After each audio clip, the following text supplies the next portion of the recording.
الحمد لله والصلاة والسلام على خاتم الأنبياء وعلى آله وأصحابه الذين هم فازوا في الدنيا والآخرة. أما بعد فأعوذ بالله من الشيطان الرجيم. بسم الله الرحمن الرحيم. الحمد لله رب العالمين الرحمن الرحيم مالك يوم الدين. إياك نعبد وإياك نستعين. اهدنا الصراط المستقيم صراط الذين أنعمت عليهم غير المغضوب عليهم ولا الضالين.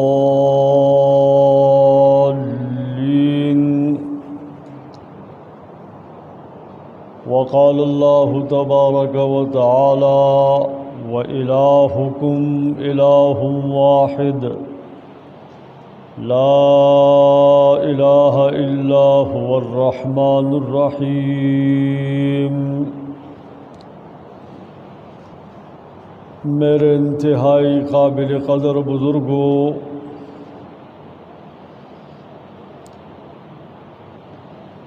مسلسل 2021 میں جنوری اور فروری سے ایک موضوع چلا آ رہا ہے. بیچ میں ایک دو جمعے رمضان کے وقفہ ہوئے کسی عارض کی وجہ سے، اور اب وہی موضوع پایہ تکمیل کی طرف لے جائیں گے. موضوع یہ ہے کہ 20ویں صدی میں علماء یہود اور نصارہ نے جو دین اسلام کے لیے ایک جدید ماڈل بنایا تھا، اس میں ایک اہم بات یہ تھی کہ قرآن پاک میں جو بڑے بڑے اصطلاحات تھے، مثلاً الہ کی اصطلاح، توحید کی اصطلاح، عبادت کی اصطلاح اور اطاعت کی اصطلاح، اور اس قسم کے دیگر جو بعض اصطلاحات تھے، انہوں نے اس کی جدید تعبیر اور تشریح کی. چونکہ یہ اصطلاحات قرآن پاک میں بار بار آتے ہیں کہ الہ ایک الہ ہے، توحید کو اختیار کرو، عبادت صرف اللہ کی ہونی چاہیے، اور اطاعت صرف اللہ کی ہونی چاہیے. تو ہر پارے کے اندر اور ہر صورت میں تقریباً جو بڑی صورتیں ہیں، یہ اصطلاحات دہرائی گئی ہیں. انہوں نے سب سے پہلے ان اصطلاحات پر وار کیا اور کہا کہ ان کی تعبیرات اور تشریحات 1400 سال علماء اسلام نہیں سمجھے. ان اصطلاحات کو یا پیغمبر اسلام سمجھا تھا، اور ان کے بعد یہ اصطلاحات رفتہ رفتہ امت اجابت کے ذہن سے ختم ہو گئی ہیں. اب وہ اصطلاحات ہم سمجھے ہیں اور اس اصطلاحات کو ہم بتاتے ہیں. اگر بات صرف یہاں تک ہوتی تو ہم برداشت کر لیتے کہ چلو علماء یہود و نصارہ علماء کی ایک جماعت ہے دنیا میں، ان کی ایک تحقیق ہے، ریسرچ ہے، تو انہوں نے ایک تحقیق کی ہے تو بات ختم ہے. کہ ان کی تحقیق وہ ہے، ہماری تحقیق علیحدہ ہے. ہماری تحقیق یہ ہے کہ الہ کی تعریف، توحید کی تعریف، عبادت کی تعریف اور اطاعت کی تعریف 1400 سال سے بغیر کسی ایک سیکنڈ کے انقطاع کے ہمارے جو علماء ہیں، محدثین ہیں، مفسرین ہیں، صوفیاء ہیں، متکلمین ہیں، وہ بیان کرتے آ رہے ہیں۔ اور یہ وہی تعریف ہے جو پیغمبر نے کی تھی، وہی تعریف ہے جو صحابہ نے کی تھی، وہی تعریف ہے جو ائمہ مجتہدین نے کی ہے، اور یہ وہی تعریف ہے جو ہم تک پہنچی ہے۔ ہمارا دعویٰ یہ تھا، ہماری تحقیق یہ تھی، لیکن انہوں نے ظلم یہ کیا، علماء یہود و نصارہ نے ظلم یہ کیا۔ آپ محسوس نہ کریں ہم بار بار علماء یہود و نصارہ بات یہ کر رہے ہیں، اس وقت کل کرۂ زمین جہاں ہم آباد ہیں انسان، یہ اس وقت مولویوں کے ہاتھ چڑھ گئی ہے۔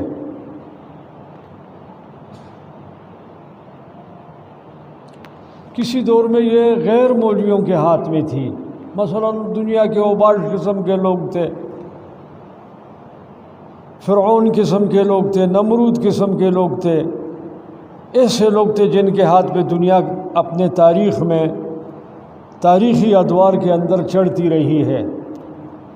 لیکن اس وقت جو دنیا ہے کرۂ زمین، وہ مولویوں کے ہاتھ چڑھ گئی ہے، جس میں سرفرست علماء یہود ہیں، علماء یہود سرفرست ہیں۔ یعنی آپ دیکھو فلسطین کا ایشو انہوں نے دیا ہے، یہ ایشو ہے، سارے امت اجابت کے مولویوں کو اس ایشو میں لگا دیا، اور پروگرام کیا چلا رہے ہیں؟ پروگرام بیت اللہ کا چلا رہے ہیں کہ بیت اللہ بند ہو جائے،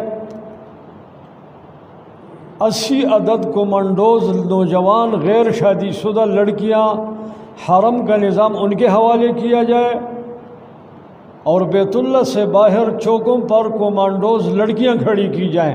اصل پروگرام یہ ہے علماء یہود کا، لیکن تمام امت اجابت کے پیروں اور مولویوں کو لگا دیا ہے فلسطین میں، سارے ادھر لگ گئے ہیں۔ اب یہ کام بش کا نہیں ہے، بش بہت بڑا آدمی ہے اس دور میں۔ اس دور میں ایک تو اس کا وہ باپ تھا نا بڑا بش، اور ایک وہ دوسرا بش تھا جس نے یہاں حملہ کیا۔ یہ اس دور میں دنیا کا سب سے بڑا سمجھدار آدمی ہے، کہ باقی ایسے ہی ہیں۔ یہ بش کا فلسفہ نہیں ہے، یہ علماء یہود کا فلسفہ ہے کہ ان کو فلسطین کے مسئلے میں لگا کر حرم سے ان کو غفلت میں ڈالو، تاکہ حرم سے توجہ ان کی ہٹے، اور حرم شریف بیت اللہ شریف جو ہدایت کا مرکز ہے اور ان کا قبلہ ہے، وہاں ہم وہ کچھ کر لیں جو ہم چاہتے ہیں۔ اب آپ مجھے بتاؤ کہ یہ دنیا میں کس کا مسئلہ ہے؟ یہ بشازم کا مسئلہ نہیں ہے، یہ چین کا مسئلہ نہیں ہے، یہ روس کا مسئلہ نہیں ہے، یہ برطانیہ کے ملکہ کا مسئلہ نہیں ہے، یہ فرانس کے اس بیچارے بیوقوف انسان کا مسئلہ نہیں ہے، یہ مسئلہ علماء یہود کا ہے۔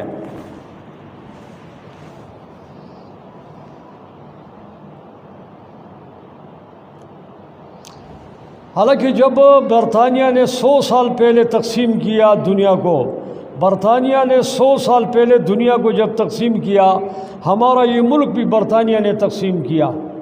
ایک بر صغیر تھا، پہلے 2 حصوں میں تقسیم کیا کہ یہ پاکستان ہے، یہ ہندوستان ہے، درمیان میں لکیر کھینچی، کراچی سے جہاز اڑایا یہاں میرپور تک، میرپور کشمیر جب جہاز پہنچا تو کہا نیچے اترو، اس نے کہا جی ہمیں یہ سرحد پوری کرنے دو، اس نے کہا سرحد پوری نہیں ہے، پیچھے سے فلسفی ہے، آگے متنازع علاقہ ہے، کشمیر متنازع علاقہ ہے، جہاز یہاں اتارو، یہ لکیر ہے، کراچی سے لے کر میرپور تک یہ سرحد ہے انڈیا اور پاکستان کا، آگے متنازع علاقہ ہے، آگے کو چھوڑو، اس پہ ہم نے آئندہ پروگرام لگانے ہیں۔ ادھر ڈیورنڈ کو کہا کہ لکیر کھینچو، اور لکیر ایسے کھینچو کہ قبائل دو طرفہ شمار ہوں گے، یہی قبائل افغانی بھی ہوں گے، یہی قبائل پاکستانی بھی ہوں گے، اور یہ آزاد قبائل ہوں گے۔ یہ ادھر کا بھی شناختی کارڈ رکھ سکتے ہیں، ادھر کا بھی شناختی کارڈ رکھ سکتے ہیں۔ ان کا سسر پار ہوگا تو داماد اورار ہوگا، سسر اورار ہوگا تو داماد پار ہوگا۔ اس میں ہمارا آئندہ پروگرام ہے، ہم آئندہ اس پہ پروگرام چلائیں گے، کیونکہ انہوں نے 1920 سے لے کر بلکہ 1915 سے لے کر 1946 تک ہمارے آدمی مارے ہیں۔ ایک انگریز کی قیمت بہت زیادہ ہے دنیا میں،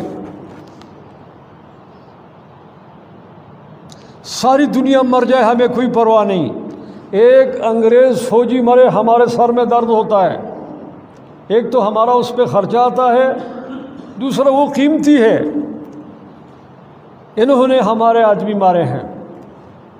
ادھر اوگی میں ابھی تک ان کے قبرستان موجود ہے۔ اوگی میں ایک جگہ ہے، ہم لوگ تو ہزارے میں رہتے ہیں، ہمیں اپنی تاریخ کا پتہ نہیں ہے۔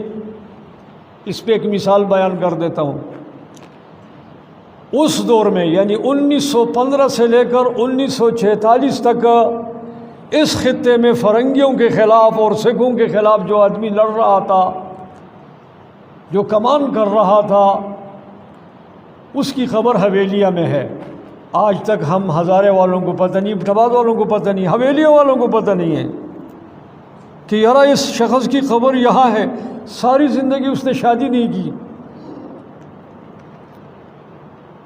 اس کا نام اب بھی مانسیرے کی جو اڈے کی بڑی مسجد ہے، اس اڈے کی بڑی مسجد کے مینارے کے اوپر اس کا نام آج بھی لکھا ہوا ہے، مولانا اسحاق مانسیروی تھا۔ وہ ادھر ابٹاباد کا، لیکن چونکہ وہ وہاں کمان کر رہا تھا، مرکز اوگی تھا، انگریزوں کے خلاف جو جنگ ہو رہی تھی، اس لیے اس کو اسحاق مانسیروی کہتے تھے۔ ہمیں پتہ نہیں ہے، ہمارا نوجوان اس کو نہیں جانتا۔ قریب کی بات ہے، 1915 سے لے کر 1946 تک یہ قریب کا مسئلہ ہے، 100 سال گزر گئے ہیں تقریباً۔ ہمیں یہ پتہ نہیں کہ مولانا اسحاق مانسیروی کون ہے،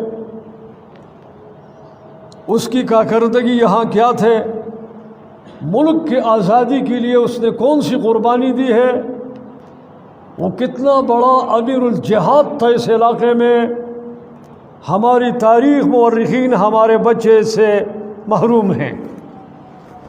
ادھر کی اوٹ پٹنگ تاریخیں ان کو یاد ہوں گی، لیکن مولانا اسحاق مانسیروی کو نہیں جانتے۔ اس سے زائد ایک اور بات آپ کو بتاؤں، یہاں ایک پروفیسر صاحب آئے، مجھے ملے، کاغذات کچھ فائلیں اس نے ہاتھ میں اٹھائی ہوئی تھی، مجھے کہنے لگے کہ میں مولانا اسحاق پر PhD کر رہا ہوں یا MPhil کر رہا ہوں، جو اور اس نے لفظ بولا مجھے ابھی پورا یاد نہیں ہے، تو مجھے کچھ معلومات چاہیے، اگر آپ کے پاس کچھ معلومات ہوں۔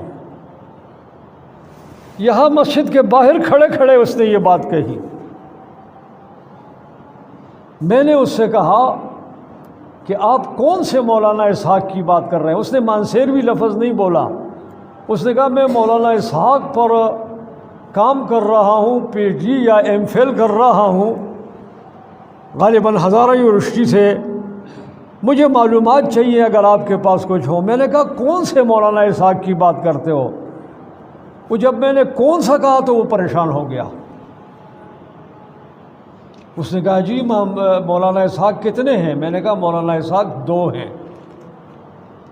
ایک مولانا اسحاق وہ ہے جو مولانا اسحاق ایبٹ-آباد کے مرکزی جامع مسجد کے خطیب ہیں، جن کو مولانا اسحاق ہزاروی کہتے ہیں۔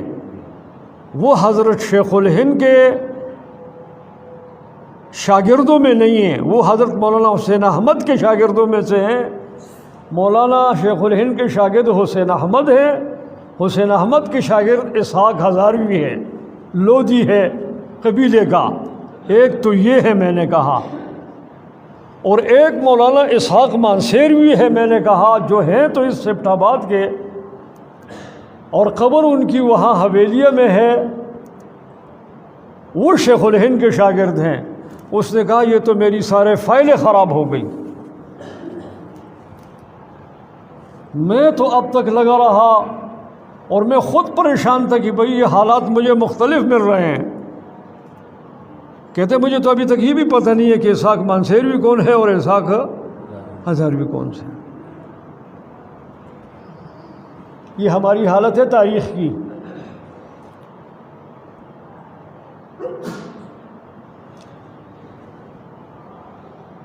برطانیہ نے 100 سال پہلے تقسیم کی۔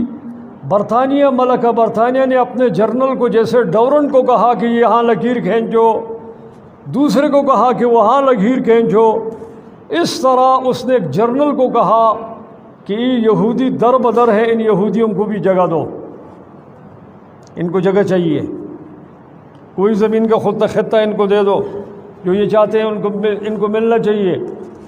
مزید ان کو دکے، ہٹلر نے ان کو مارا ہے، فلان نے مارا ہے، فلان نے مارا ہے، در بدر دنیا میں یہ پھر رہے ہیں، ان کو بھی جگہ دو۔ 55% حصہ فلسطین کا اس جرنل نے اسرائیل کو دیا، یہودیوں کو دیا کہ یہ تمہاری جگہ ہے، یہ تم لے لو۔ 45% اس نے اس وقت فلسطین کو دیا، مسلمانوں کو دیا کہ یہ 45% تمہارا ہے۔ یہ چونکہ زیادہ ہے، رشیا میں ہے، کینیڈا میں ہے، برطانیہ میں ہے، پتہ نہیں امریکہ میں ہے، جدھر بھی ہے، ادھر افغانستان میں بھی تھے، کہ افغانستان سے یہودی اس کے بعد گئے ہیں، کابل میں تھے یہودی، کہ بھئی یہ پوری دنیا میں بکھرے ہوئے ہیں، یہ آئیں گے 55% ان کو دے دو اور 45% کس کو دے دو؟ فلسطینیوں کو دے دو۔ یہ 1919 کی لگ بھگ کی بات ہے، آپ لوگ مورخین ہیں جانتے ہیں۔ 1926 میں عبدالغفار خان یہاں سے گیا حج کرنے کے لیے، خان عبدالغفار خان، سب آپ لوگ اس کو جانتے ہو، کوئی اس کو برا کہتے ہو، کوئی اس کو اچھا کہتے ہو، وہ علیحدہ بات ہے، وہ خدا کے ہاں برا ہے یا اچھا ہے یہ علیحدہ بات ہے۔ یہاں سے مشہور ہمارا آدمی خان عبدالغفار خان 1926 میں حج کے لیے گیا اپنی بیوی کو ساتھ لے کر۔ جب حج کے لیے گیا تو حج میں جانے کے لیے اس نے اپنی بیوی کو کہا کہ یہاں ویسے بھی آئے ہیں، بیت المقدس بھی جائیں گے، وہ ہمارے آبا و اجداد کی سرزمین ہے، وہاں پر ہم جائیں گے۔ بیوی نے کہا ٹھیک ہے۔ آپ کو یاد ہے کہ آج سے پہلے زمانے میں یہاں ہماری بڑی بڑی جو عورتیں ہوتی تھیں، ہماری مائیں، دادیاں، وہ چادر پہنتی تھی، اٹک اور چھچ میں اب بھی چادریں پہنتی ہیں۔ مردان کے اندر پرانی عورتیں، چھچ جو مردان کی عورتیں ہیں وہ چادریں پہنتی ہیں۔ یہ جو سیکسی برقع آیا ہے یہ 90 میں اس کی نمائش مینار پاکستان پر ہوئی ہے۔ یہ برقع ہمارے ہاں 90 سے پہلے نہیں تھا، میں دعوے سے کہتا ہوں، میں اس کا گواہ ہوں۔ 90 میں امریکن برانڈ اسلام والوں نے اس برقعے کی نمائش مینار پاکستان پر کی ہے۔ یہ برقع اس وقت سے عام ہوا ہے، اس سے پہلے یہ برقع نہیں تھا۔ خان عبدالغفار خان کی بیوی وہ بڑی چادر پہنی ہوئی جب بیت المقدس، اور خود بھی جسم سے وہ کچھ بہاری تھی، ویسے بھی یہ لوگ جسم کے حساب سے بہاری ہوتے ہیں یہ مردان کے اور چارسدہ کے، وہ پوڑیوں پہ چڑھتی ہوئی گر گئی، گر کر مر گئی۔ مرنے کے بعد خان صاحب نے کہا کہ بجائے اس کی کہ میں اپنی بیوی کو چارسدہ لے جاؤں وہاں دفناؤں، اس کو وہیں دفنایا۔ محمد علی جوہر یا کون یہ جو ہمارے ہندوستان کے بڑے تھے، ان کے قبر کے ساتھ اس کی قبر ہے۔ میں نے یہ بات اس لیے آپ کو بتائی کہ اگلی بات سنو۔ خان عبدالغفار خان نے کہا کہ میں نے وہاں دیکھا کہ فلسطینی دڑا دڑ اپنی زمینیں بیچ رہے ہیں یہودیوں پر، 45% زمین دبا دب بک رہی ہے، کس پر؟ وہی یہودیوں پر۔ تو خان صاحب نے کہا کہ میں نے ان کا کہا تمہارا دماغ خراب ہے، اگلی بات سنو مذاق کی، فلسطینی بیٹھ کر اپنے قہوہ خانوں میں قہوہ پیتے تھے اور کیا کہتے تھے؟ کہتے تھے کہ آخری زمانے میں امام مہدی آئے گا اور وہ باب لد کے پاس دجال کو قتل کرے گا اور فلسطین یہودیوں سے بزور چھینے گا۔ یہ بنجر زمینیں ہم ان کے ساتھ کیا کریں؟ یہودی ہم سے خریدتے ہیں، آباد کرتے ہیں، باغات لگاتے ہیں، زمینیں لگاتے ہیں۔ یہ زمینیں آباد کر لیں گے اس وقت تک، امام مہدی آ جائے گا، تیار زمینیں ان سے چھین کر ہمیں کیا کر دے گا۔ یہ ایک بات، میں خلاف نہیں ہوں، میں منافقین کی آپ کے سامنے نشاندہی کرتا ہوں کہ یہاں ایک بہت بڑا مذہبی طبقہ منافقین کا ہے جو صرف ناچتا ہے، ورغلاتا ہے اور لڑاتا ہے، عملی کارکردگی اس کی صفر ہوتی ہے۔ میں ان منافقین کو بتانا چاہتا ہوں کہ ان منافقین نے ہمیشہ مسلمانوں کو ورغلایا ہے، لڑایا ہے، زمینیں بکتے بکتے بکتے اور کھرک لیتے لیتے آج فلسطین کے پاس کتنی زمین باقی ہے مجھے بتائیں آپ؟ آج فلسطین کے پاس 45% میں سے 14% زمین باقی ہے۔ کھرک لیتے لیتے، شیطانیاں کرتے کرتے، ورغلاتے اور لڑاتے، نتیجہ کیا نکلا کہ 45% سے کتنی زمین لے گئی ہے؟ 14% زمین۔ آج کچھ شودے پھر اٹھے ہیں، کراچی میں ناچتے ہیں، پشاور میں ناچتے ہیں، ہر جگہ مذہب کے نام پر ناچتے ہیں کہ یہ 14% بھی ان کے ہاتھ سے نکل جائے۔ یاسر عرفات کی بات سنو، آپ لوگوں میں سے بعض لوگوں نے یاسر عرفات کو دیکھا ہوگا، میں نے براہ راست ہوٹلوں میں اس کی تقریریں سنی ہیں۔ یاسر عرفات کہا کرتا تھا جب اس پہ سوال ہوتا تھا، شیخ لماذا لا تتزوج، حضرت صاحب آپ شادی کیوں نہیں کرتے؟ وہ کہا کرتا تھا اتزوج بارض فلسطین، میں فلسطین کے زمین کے ساتھ شادی کروں گا۔ کیا مطلب؟ یعنی جب فلسطین آباد ہوگا تو یاسر عرفات کیا کرے گا؟ شادی کرے گا۔ وہی دجال اٹھا، اس دجال نے آخر میں یہودی عورت کے ساتھ شادی کی اور دنیا سے چندہ کر کے اس کے اخراجات پورا کرتا تھا۔ آپ نیٹ پر اٹھا کر دیکھیں کہ کتنے پیسے یومیہ اس یہودی عورتیں پر یہ شخص خرچ کرتا تھا۔ اس کی باپ کے کارخانے تھے، اس کی کوئی زمین تھی، کچھ بھی نہیں تھا۔ وہی چندے جو فلسطین کے، آج ان کو غلیلیں آپ نے پکڑوائی ہیں۔ اوے شرم کرو، آج ہم تو آپ نے ان کو غلیلیں پکڑوائی ہیں، ہاتھ سے پتھر مارتے ہو، وہ ڈرامے کھیلتے ہو، ڈرامے باز ہو، اور یہاں ناچتے ہو۔ تمہارے ناچنے سے فلسطین آزاد ہوگا، غلیلوں سے مارنے سے فلسطین آزاد ہوگا، پتھر مارنے سے فلسطین آزاد، جبکہ مقابلے میں اسرائیل نے وہ جدید اسلحہ بنایا ہے جو وہ فضا میں جب اٹھاتا ہے تو پوری فضا اس سے ہلتی ہے۔ اب ان منافقین کو پکڑو، یہ پرلے درجے کے یہ اسلام کے نام پر منافق، انہوں نے ہمیشہ مسلمانوں کو ورغلایا ہے اور ہمیشہ مسلمانوں کو لڑایا ہے اور ہمیشہ مسلمانوں کو ذلیل کیا ہے۔ اگر ان میں غیرت ہوتی فلسطینیوں میں، یہ جو 14% زمین ان کے پاس ہے، یہ اپنے نوجوانوں کو افغانستان میں بیچتے، جہاں 48 ممالک کفر کے حربی آئے ہیں۔ آج تمام مولویوں اور تمام پیروں کے منہ پر مہریں لگی ہیں، ہر جگہ کی بات کریں گے، افغانستان کی بات ان کے منہ سے نہیں نکلتی۔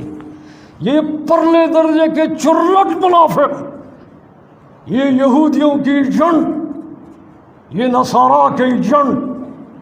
بھائی 48 ممالک پوری دنیا حشر کر کے آئی ہے، تمہارے یہاں ہاتھ اور گرفت میں ہے، تمہاری زبان اس کے خلاف نہیں بولتی، تمہارے منہ گنگ ہو گئے ہیں، تم پرلے درجے کے قرآن کے اصطلاح میں منافق ہو۔